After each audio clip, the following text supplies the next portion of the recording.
Lins, agora a gente vai conversar com o cientista político João Miragaia, que é mestre em História pela Universidade de Tel Aviv, colaborador do Instituto Brasil-Israel e também apresentador do podcast do Lado Esquerdo do Muro, que fala sobre questões israelenses e palestinas. Bom, boa noite, já é madrugada em Israel, o João está lá para conversar com a gente. Miragaia, eu quero que você conte como foi esse dia em Israel, que foram 15 meses de espera pela libertação dessas reféns e apenas o início desse processo de 42 dias, que é só a primeira etapa do cessar-fogo. Eu quero que você fale para a gente da sensação em Israel e também como os israelenses estão vendo no lar de Gaza, do fim das ações militares em Gaza, onde morreram 45 mil palestinos nesse conflito. Então, boa noite, Miragaia. Boa noite, Guga. Boa noite, Marcelo. Olha, hoje foi um dia de muita emoção aqui em Israel, de maneira geral. As pessoas, as famílias, obviamente, principalmente, né, estavam muito apreensivas, muito emocionadas.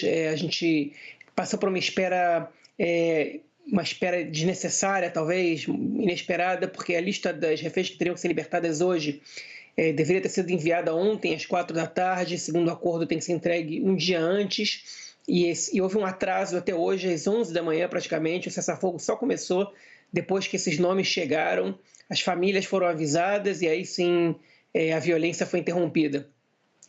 Mas foi um dia de muita expectativa, as pessoas acompanhavam minuto a minuto, todo mundo com a televisão ligada, todo mundo mandando WhatsApp o tempo inteiro, todo mundo confirmando, e aí já aconteceu, não aconteceu, manda vídeo, não manda vídeo, entrevista com as famílias quem não foi libertado ainda.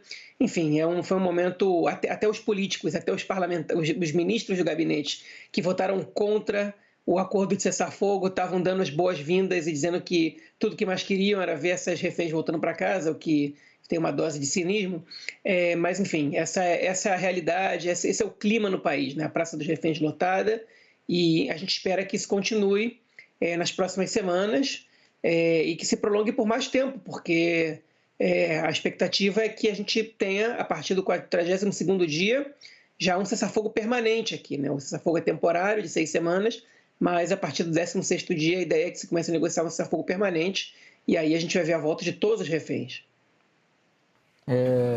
Miragaia, Marcelo, agora com a pergunta aqui, agradecendo mais uma vez a tua participação com a gente, lembrando que essa libertação das 3 mulheres, que já aconteceu, é uma parte do que estava previsto no cessar-fogo, no acordo, né? A outra parte é a libertação de prisioneiros palestinos. São prisioneiros, a maioria nessa primeira leva, mulheres e menores de idade, e segundo as últimas informações que a gente tem, 90 deles estariam tendo as identidades ainda checadas pela Cruz Vermelha antes de serem devolvidos para o lado palestino, né, Miragaia? E aí eu queria tentar jogar para frente.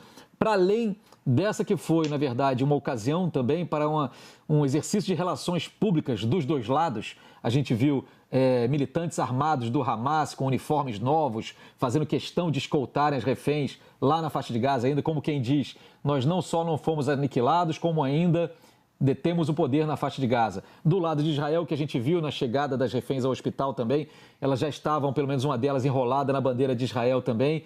Como quem diz, a força da nossa pressão militar conseguiu fazer com que esse resultado fosse possível.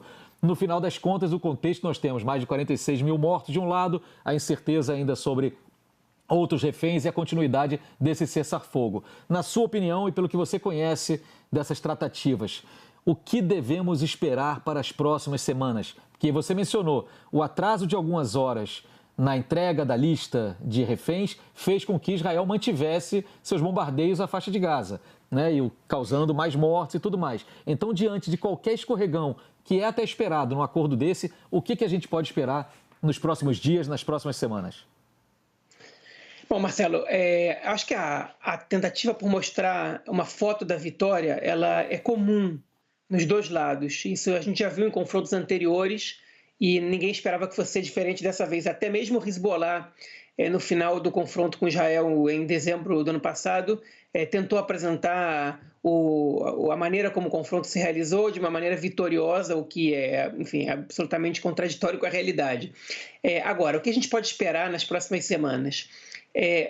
Eu acho que para início de cessar-fogo, para início de conversa, era mais ou menos esperada essa posição de Israel de não permitir que o Hamas não cumpra exatamente com o que foi prometido, caso contrário, o cessar-fogo não entre em vigor.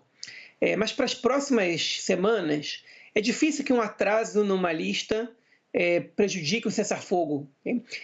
Sempre acontece mini violações no cessar-fogo nos primeiros dias, nas primeiras semanas, mas não são, na verdade esse é o verdadeiro teste, né, se ele resiste ou não. Até hoje todos resistiram, não houve nenhum cessar-fogo, pelo menos que eu me lembre, nos últimos 15 anos, que foram implodidos por violações pequenas nos primeiros dias e nas primeiras semanas. Eu acho que a prova que a gente vai ver aí, se ele vai ser um cessar-fogo duradouro ou não, a gente vai começar a ver daqui a umas 2 ou 3 semanas. Porque o acordo ele foi feito, ele foi preparado para que ele seja um acordo permanente. Não foi um acordo preparado para depois de 42 dias a guerra retornar. Isso a gente vê nos próprios termos do acordo, né? Foi permitido a empresas privadas do Egito reconstruir escolas, hospitais, as principais estradas de Gaza, a rede de esgoto ser reconstruída, construir casas temporárias, mas com caravanas no norte de Gaza. Ninguém que quer, ninguém que pretende ou que cogita que a guerra possa retornar vai começar a realizar obras de infraestrutura para a reconstrução de Gaza. Isso está previsto na primeira fase do acordo, ou seja, para começar já nos próximos dias. Então, é muito pouco provável que a guerra continue, e o Netanyahu sabe disso, os interlocutores sabem disso, mas parte da sua base ainda não internalizou essa situação. E eu acho que as próximas semanas vão ser a prova de fogo. Eu acho muito pouco provável que a guerra volte, mas a gente vai ter certeza de que ela não vai voltar quando a gente começar a ver outros políticos, além do Partido Força Judaica, do Itamar Ben-Gvir, agora ex-ministro da Segurança Pública, se retirando do governo. Aí a gente vai entender, a gente vai, na verdade, ter certeza que eles internalizaram a ideia de que a guerra efetivamente acabou. Guga? Miragaia, eu queria saber se Netanyahu realmente queria esse cessar-fogo ou se ele foi realmente pressionado no final pelo Trump. O que aconteceu nesses últimos dias que levou o Netanyahu a aceitar, a chegar a um acordo de cessar-fogo? E o Hamas também. O Hamas aceitou por uma ameaça do Trump ou porque o grupo, depois do cessar-fogo no Líbano, começou a se sentir mais isolado regionalmente? Como que você observa esse cenário? E se a partir de agora você está otimista em relação a esse cessar-fogo, o do Líbano claramente está funcionando, você acha que agora Israel vai começar a olhar para dentro e olhar para a figura do Netanyahu e o futuro político dele? Olha, Guga, se o Netanyahu queria ou não queria o cessar-fogo, eu acho difícil avaliar, né? O Netanyahu ele tem as suas prioridades que geralmente começam na pessoa dele e terminam também na pessoa dele. Ou seja, a prioridade do Netanyahu é ele se manter no poder, é ele escapar das acusações judiciais, e a gente pode perceber isso pelos próprios discursos dele, a figura dele é sempre central, dele e da sua esposa. Então, se ele realmente queria, eu acho que isso está totalmente relacionado com o contexto. E aí você tocou em 2 pontos importantes, e eu vou tocar num terceiro, né? O Hamas, obviamente, está muito enfraquecido, e o Hamas que exigia que no acordo escrito tivesse já a garantia de que a guerra terminaria logo na primeira fase do acordo, se flexibilizou e aceitou aceitou as garantias dadas pelos interlocutores de que o cessar-fogo ele seria permanente, mas eles não podiam escrever isso na primeira fase, porque Israel não aceitaria. Essa foi a grande diferença. O Hamas se viu muito isolado, não só pela derrota do Hezbollah, mas também pela queda do regime Assad na Síria, que foi um enfraquecimento total para o eixo que apoia, enfim, que é sustentado pelo Irã, e o Hamas praticamente se viu lutando sozinho em uma frente, com um pequeno apoio dos Houthis, do grupo do Iêmen, mas que não era significativo para poder pressionar Israel tanto quanto antes. Óbvio que a eleição do Trump mudou um pouco a situação, ou mudou bastante a situação. O Trump não está em situação eleitoral, ele não precisa ficar de rabo preso com o Netanyahu, ele pode pressionar o governo, e ele enviou o seu emissário Steve Witkoff, que chegou em Israel no sábado passado, e deu uma dura no Netanyahu e disse que não queria saber que era sábado, que ele queria se reunir com ele de qualquer maneira, e deixou muito claro que o desejo do Trump era o cessar-fogo. Mas a gente também tem que olhar para dentro das questões internas de Israel. E eu acho que é impossível a gente descartar é que o Netanyahu ele já está entendendo, pelo menos essa é a minha avaliação, que o seu governo não tem mais muito tempo de vida. Porque caso ele não fosse derrubado pelos partidos da extrema-direita numa ocasião de cessar-fogo, ele tem muita chance de ser derrubado pelos ultra-ortodoxos, que ainda não tiveram aprovada a sua lei de isenção do serviço militar. E estão ameaçando não votar a favor do orçamento, que tem que ser aprovado até março, caso a sua lei de isenção do serviço militar também não seja aprovada. E caso a votação do orçamento ela não seja aprovada, o governo automaticamente é dissolvido, né? O parlamento é dissolvido, o governo cai e a gente tem eleições. Então, para o Netanyahu é mais conveniente ir a eleições sem ficar numa situação desagradável com o Trump, ou seja, aceitando as pressões pelo cessar-fogo, inclusive provavelmente tendo cobrado alguma coisa em troca, seja ela a anexação de parte da Cisjordânia ou a normalização das relações com a Arábia Saudita, e também tomando uma decisão popular, porque, segundo a maioria das pesquisas, na verdade, segundo todas as pesquisas, a aprovação do acordo de troca de reféns pelo fim da guerra, ela estava entre os 60% e os 75% da população em geral em Israel, e menos de 20% eram contrários. E dentro da própria base dos eleitores do bloco do Netanyahu, o acordo ele era popular também, embora um pouco menor, com um pouco menos de apoio, já tinha mais gente que apoiava o acordo do que gente que não. Então, é melhor você poder trazer os reféns de volta e dizer, graças aos esforços da guerra, nós podemos trazer os reféns e agora vamos atuar em conjunto com o governo Trump para fazer isso, isso e aquilo, e a paz com a Arábia Saudita e isolar mais ainda o Irã, é uma boa propaganda eleitoral. Se ele vai ganhar ou não, as pesquisas apontam para não.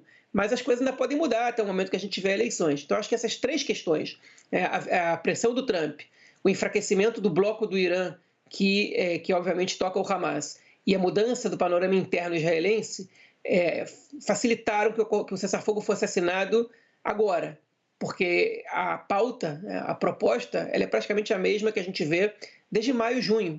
Tem muito pouca diferença.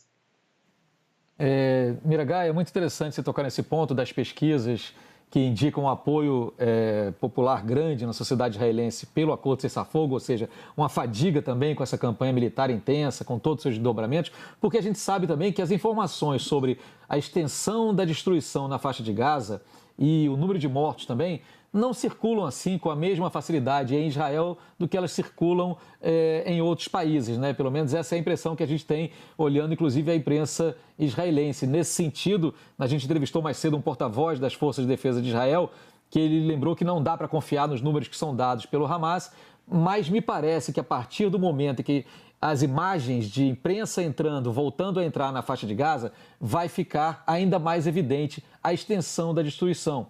Junto com o alívio pela libertação das reféns, você acha que esse outro fator de uma destruição extensa pode contribuir de alguma forma para a retomada de algum tipo de diálogo, não especificamente com o Hamas, mas com outros setores da sociedade palestina, entre as duas sociedades, para que possam apontar para um futuro menos doloroso do que esse presente que ainda estamos vivendo? Olha, Marcelo, eu gostaria de te dar uma resposta diferente da que eu vou dar, mas eu não acredito que as imagens, né, a realidade de Gaza vão alterar minimamente a relação política entre, pelo menos, o atual governo israelense e as lideranças palestinas, né? Até porque o governo israelense jogou no lixo uma oportunidade gigantesca de inserir a autoridade palestina no acordo de cessar-fogo como pelo menos parte do poder na faixa de Gaza. Simplesmente foi ignorada essa possibilidade, justamente porque o governo, setores importantes do governo, não querem o fortalecimento da autoridade palestina, justamente porque ela representa o diálogo, a moderação e a possibilidade de a divisão da terra em dois estados e do fim da ocupação israelense, enquanto há grupos no governo que desejam expandir a ocupação enfim, a autoridade palestina representa um problema para eles, ao contrário do Hamas, que deseja da mesma maneira, ou até de maneira mais acentuada, a expulsão dos israelenses e que isso seja só um Estado, no caso o Estado palestino, enfim, e é um inimigo ideal, é a liderança palestina ideal para quem é intransigente. Então esses grupos se fortaleceram ao longo desses anos e a gente entrou num problema muito grande para a direita israelense quando o Hamas fez esse ataque a Israel. Só que esse ataque do Hamas, ele conseguiu pela primeira vez, desde que essas medições acontecem, fazer com que a ampla maioria da população israelense fosse contrária à ideia de dois estados. A gente sempre teve uma maioria da população israelense a favor, essa maioria foi diminuindo um pouco, mas ainda era uma maioria até 2022, e a partir de 2023, início de 2024, se não me engano, foi a primeira medição, a gente já tem uma drástica queda de 25% só da população é a favor de 2 estados no momento. É claro que isso pode mudar no futuro, mas hoje a gente está muito distante de negociações, e mesmo quando a gente poderia ter negociações, pelo menos para pacificar a região, o governo israelense ele faz questão de desperdiçar essas oportunidades, até porque ele não vê oportunidade nisso, né? Ele vê um problema para as suas convicções ideológicas. Então, o que a gente pode falar de maneira mais clara agora é que a gente pode esperar um cessar-fogo mais duradouro que os últimos que a gente teve, justamente por conta da destruição de Gaza. Vai demorar muito tempo até que Gaza seja minimamente reconstruída. São 40 milhões de toneladas de escombros espalhados por toda a faixa de Gaza. Só retirar isso para começar a reconstrução já é uma logística gigantesca que vai demorar meses. Então, tudo isso é relevante. Mas o próximo conflito, enquanto o Hamas for poder na faixa de Gaza, ele é questão de tempo, infelizmente. E enquanto o governo atual israelense também estiver no poder, a gente vai ver outras cenas problemáticas na Cisjordânia. Sim. Perfeito. Miragaia, vamos torcer para que as coisas aconteçam da melhor e mais pacífica forma possível, sempre com esse pé atrás e esse ceticismo. Muito obrigado aqui, eu sou obrigado a te interromper agora nesse momento, porque a gente vai ao